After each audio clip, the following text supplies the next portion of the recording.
জনগণকে উপেক্ষা করে পরপর ৩টি প্রহসনের নির্বাচনের মাধ্যমে ক্ষমতা দখলে রাখতে দীর্ঘ ১৬ বছরে বিরোধী মতের হাজারো মানুষকে গুম খুনের অভিযোগ আওয়ামী লীগের পতিত স্বৈরাচার সরকারের বিরুদ্ধে।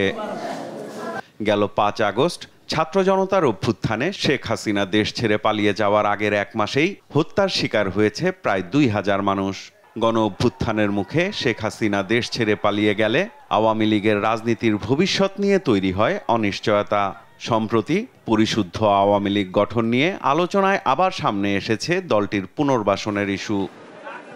দেশের বৃহৎ রাজনৈতিক দল বিএনপির ভাইস চেয়ারম্যান আব্দুল্লাহ আওয়াল মিন্টুর মতে, যারা সংগঠন হিসেবে আওয়ামী লীগকে জনগণের বিরুদ্ধে ব্যবহার করেছে তাদের বিচার সবার আগে নিশ্চিত করা জরুরি। যারা আওয়ামী লীগকে ব্যবহার করে, আওয়ামী লীগের পদে ব্যবহার করে সরকার আওয়ামী লীগকে প্রহসনের নির্বাচনের মাধ্যমে সরকারে প্রতিষ্ঠিত রেখে মানুষের উপর অত্যাচার নির্যাতন করছে, তাদের ইমিডিয়েটলি বিচার হওয়া উচিত। সরকারের যে হয় সদিচ্ছার অভাব, নয় এফিসিয়েন্সির অভাব আছে, ষড়যন্ত্র কিনা সেটাও আমি বলতে পারবো না। আমি এটা বলতে চাই না কোনোটাই, বাট আমি শুধু এজ এ নাগরিক হিসেবে বলতে পারি যে এটা তাড়াতাড়ি প্রক্রিয়াটা শুরু হওয়া উচিত। বিএনপির স্থায়ী কমিটির সদস্য সালাউদ্দিন আহমেদের মতে, রাজনৈতিক দলের কোনো চরিত্রই আওয়ামী লীগের নেই। ৪ সপ্তাহের মধ্যে ২,০০০ মানুষকে হত্যা করেছে গণহত্যার কায়দায়।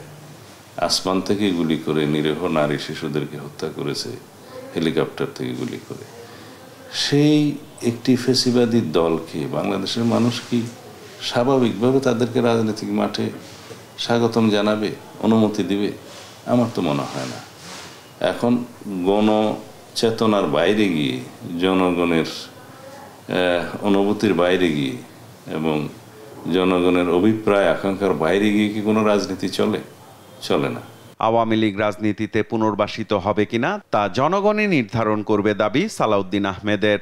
রাজনৈতিক দল হিসেবে আওয়ামী লীগকে গণহত্যা এবং মানবতা বিরোধী অপরাধের দায়ে বিচারের আওতায় আনতে হবে এবং সেই জন্য সংবিধানের আর্টিকেল 47-এর অনুসারে আইন প্রণয়ন করতে হবে অথবা আইন সংশোধন করতে হবে আন্তর্জাতিক অপরাধ ট্রাইব্যুনালের আইনে, এবং সেই হিসেবে তাদেরকে বিচারের আওতায় আনতে হবে। এখন সেই দায়িত্ব সরকারের,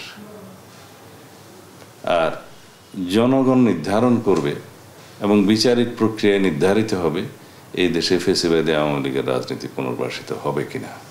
আওয়ামী লীগ যখনই সময় পেয়েছে এদেশে একদলীয় শাসন ব্যবস্থা কায়েমের চেষ্টা করেছে বলেও জানান বিএনপি নেতারা। তাদের ডিএনএতে সমস্যা আছে। তারা যখনই রাষ্ট্রীয় ক্ষমতায় আসীন ছিল তখনই তারা একনায়কতন্ত্রের চর্চা করেছে। সাইফুল রিপন, দেশ টিভি, ঢাকা।